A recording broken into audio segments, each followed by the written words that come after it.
Ժողովուրդ ջան, նենց մի հատ լավ նորություն ասեմ, իմ իմանալով հունիսի 7-ի ընտրություններին դե արդեն կամանց պարզ ա դառնում, որ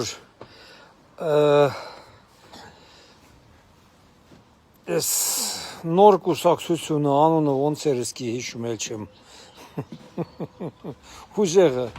մեր ձևով կուսակցությունը, տենց էր չի անունը մեր ձևով, ինձ թվում ա թե այդ կուսակցությունը Հայաստանում կարգելվի ու մինչև հունիսի 1 երևի կարգելվի,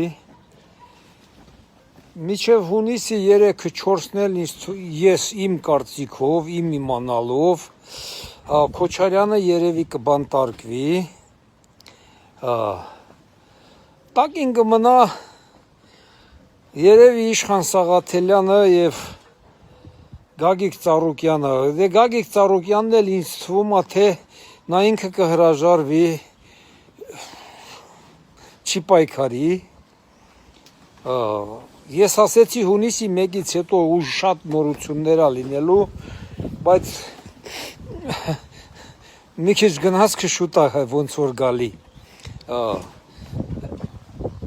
Ժողովուրդ ջան, մի խոսքով ընդ տակին մնալու ա իսկական ընդդիմության կուսակցությունները, որոնք պիտի լինեն Հայաստանում իսկական ընդդիմություն, ոչ թե 5 տարի պատգամավոր ընտրվեն, աշխատանքի չգան, 5 տարի իրանց մի հատ օրենք չբերեն, որ իրանց ընտրողներին ասեն, բա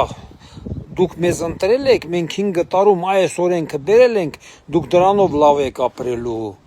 ժողովուրդը հիմար չի գնա նորից դրանց ընտրի այ մարդ, դե եթե հիմար ա թող գնա ընտրի, բայց դե դժվար, երբ Նիկոլ Փաշինյանը ասում էր բոլորիդ էլ բոմժ եմ սարքելու, չէին հավատում, ուղղակի Նիկոլ Փաշինյանին չեն ճանաչում, թերագնահատում են, հավ հետո ասեմ, ցարն էլ հատ-հատ բոլորին փուրն ա տալու, հատ-հատ, ցարը բոլորին փուրն ա տալու, ցարին պետք ա խաղաղ, գործունյա Հայաստանը,